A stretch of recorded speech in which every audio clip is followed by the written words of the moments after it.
On the line from Washington, D.C. is Faiz Shakir. He is the ACLU National Political Director, and I am very grateful that he is joining me today. Faiz, thanks again. Hi, Tommy. How are you? I am good. So, President Trump recently has made a whole bunch of moves on national security. One of them is nominating Gina Haspel, the current deputy director of the CIA, to succeed Mike Pompeo as director once he becomes Secretary of State, which is going to happen because Republicans and Democrats all caved. She would be the first appointed female CIA director, which is a big deal. We do not want to minimize that. But we also don't know much about her bio because she spent her career in the clandestine service, and most of it is still classified.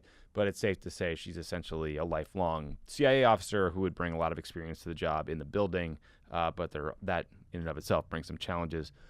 You guys, the ACLU, have come out strongly in opposition to her nomination because of her role in the CIA's so-called enhanced interrogation program, which is a lame euphemism for torture. What do you think that senators and listeners need to know about her record and why you guys oppose the nomination? Well, we don't necessarily endorse or oppose candidates by board policy, but we have serious concerns about her, and we've made those clear. We made those clear to members of the Senate. And basically it boils down to this, that Gina Haspel is a new low in our democracy, that if you go down this role of confirming somebody like Gina Haspel, you're essentially condoning torture. You're saying for the first time that we're going to knowingly accept and approve someone who engaged in criminal acts, criminal behavior. Knowing all that information, you're still going to give her a Senate endorsement. That is absurd to me. The legacy of torture is horrific. I could not agree with you more. But I also see Haspel as someone who, has a track record as a career professional, who will know how to run the CIA at a time when you could get some horrendous political hack conspiracy theorist as the person who comes after Haspel. And it's like I hope that to me is a little bit. So I take the opposite approach as you here. I recognize that she is a talented professional. I think both you and I would probably agree that we have a president who generally has no idea what the hell his government is up to. He's not sitting there reading briefing books about what the DOD is doing and what the Department of Labor is doing today and what HHS is doing and asking for, briefings on the various policy debates that are going on there. He's essentially deferring, and that deferring is putting it kindly. He just has no desire or inclination. If it doesn't involve him, he doesn't care. And so you put into place in the CIA with some great authority a person whose ideology you already have grave concerns about, who already carried out criminal behavior. And you say you're going to be left on an island with great responsibility and exceptional know-how. And you're just going to be told, knock yourself out. Go do whatever you do. And the only guidance you will be given is generally from a president who's saying, I don't have any guardrails here. I don't really have any bounds. So you feel free to do anything in my name that is quote unquote tough, and I'll back you up. So then you leave somebody who, because of her wealth of knowledge and her professional experience, I think you're putting in place a really dangerous problem. I think the Senate has a number of options. She is currently, by the way, the deputy director of the CIA. So it's not like, there's grave concerns about her in that role. However, I would say you need a check on the president of the United States' instincts. You need a check on Gina Haspel's instincts in the director position. Obama's final CIA director, John Brennan, who also worked at the CIA during that period in a role called deputy executive director. I worked with John at the White House. I talked with him about these issues a lot. He said he had knowledge of harsh interrogation tactics being used and that he verbally opposed them at the time, but wasn't in a job where he could stop them from happening, right? He wasn't like a seat at the table in a policy role. He also later then helped Obama ban the practice. But I know that the ACLU strongly opposed John's nomination at that time.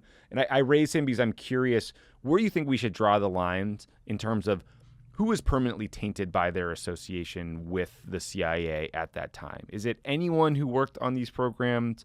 Is it just folks who did the interrogating or oversaw it? Is it CIA leadership? I mean, how do you think we should think about, accountability when it comes to these torture programs? I think that there needs to be a level of accounting for your own self, in the sense that we need to make clear what you believe in and what you don't believe in. And I can understand John Brennan's argument that, okay, well, I didn't have a direct role, so I shouldn't be tainted by it. And then I would argue that then there's an incumbent responsibility on himself to condemn that which he was not part of and to say that it will not occur again. I hear you on that. As he came into office, he did help take actions that made clear that torture shouldn't happen on our watch. I think as I look at Gina Haspel, she's in a very different category than John Brennan. She was the person who had policy control, who had directional control over this. And I guess to your friend John Brennan, who I think has a remarkable career in government service and is somebody who you know better than I, a serious and professional person, I think there's many who have relationships with Gina Haspel, and that because of those relationships feel compromised in a moral way, I would argue, that they are willing to look past criminal acts in order to support someone deemed to be a friend, someone deemed to have helped them in some other capacity. I don't doubt that there's many things in Gina Haspel's record in which she has done wonderful things to try to preserve the security of the United States. But there are instances that are, I think, verging on disqualification. When you engage in criminal behavior, illegal torture, that I think you got to draw a red line around, and you need to make somebody held accountable. I mean, to my friends who operate in different spheres around, bank accountability and people who crash the economy, you're essentially arguing the same things, that there, for something heinous that occurred, there must and should be some people who deserve direct accountability for the actions that we believed were wrong. Yeah. I mean, look, I host this show because I worked on Obama's national security staff for a couple of years. I was young. I was a spokesperson. I was not, in operational meetings about agency activities. But, that experience, those conversations, they gave me a window into threats, into national security, the decision-making, and it gave me an understanding and an empathy for people who might have made a horrific mistake in those scary months after 9/11. But, also, I did not grow up in a household that was reflexively pro-government. Actually, the opposite. My aunt's first husband was a journalist. He worked for the Boston Globe and got a copy of the Pentagon Papers, and the FBI ended up tapping his phone. They broke into their house, so I was more of an ACLU household, so I see this from a very complicated perch. So I see your argument, but then I imagine some host of Fox and Friends being named CIA director, and you have this compliant Senate pushing them through. And I don't know. I wonder if we wouldn't benefit from someone that at least is professional. I don't know. I think I would vote against her because of the legacy of torture and because of what an enormous stain it was on our history. But at the very least, I see it as being really complicated. So torture and then destroying of the evidence and the tapes as well. I think that's.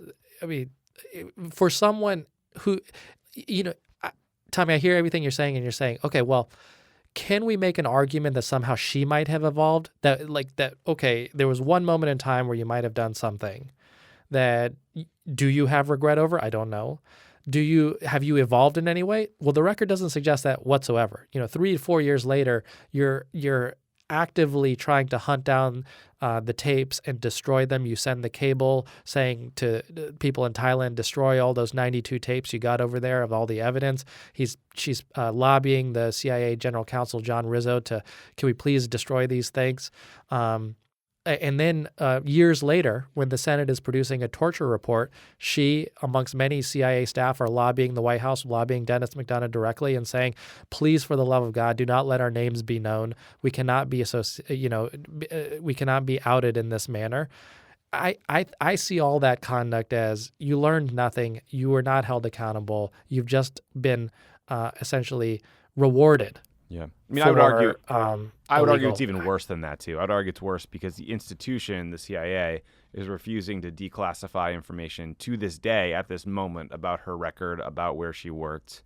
And they're asking senators to come over to their SCIF in Langley and review documents there, but there's no way to have a public just the senators, right, Tommy? Yeah, right. I think it's just them because they have clearance. Yeah, so they won't even let the staff come over, and only the members of the Senate Intelligence Committee are allowed to come over and see documents. So they are really limiting the information, and they just don't want to have a public debate about any. And it's amazing. You put up a nominee who, if in your mind, Tommy, if we accepted the kind of counter argument here that you have a professional who's done a bunch of wonderful things, then you would want to have a open conversation about the things that she has done and that the CIA has done. But in fact, if you look at their actions, they are running away, hiding from it, and twisting and thwarting it. So they'll reveal very selectively pieces of her bio from many, many, many moons ago. They're like, oh, she's a wonderful actor against the Soviet Union or something. You're like, great. Well, tell me what she did during the Bush era. Well, you're right. Could you tell me a little bit about that? And it's even worse because the New York Times has this piece from a couple days ago about how the CIA is running essentially a covert effort to get former CIA agents and officers out to talk on the record about how great she was, how good she'll be for the country, while they are stonewalling Congress, refusing to declassify documents or talk about what she did in her years of clandestine service. So they're trying to have it both ways. Faiz Shakir, the National Political Director of the American Civil Liberties Union. Thank you for the work you guys are doing. If folks want to support the ACLU, what should they do? Where should they go? Well, I appreciate that. It's ACLU.org. We appreciate you volunteering and signing up to be part of our organizing base at peoplepower.org, and we'll get you signed up and ask you to go do stuff on behalf of civil rights and civil liberties in America.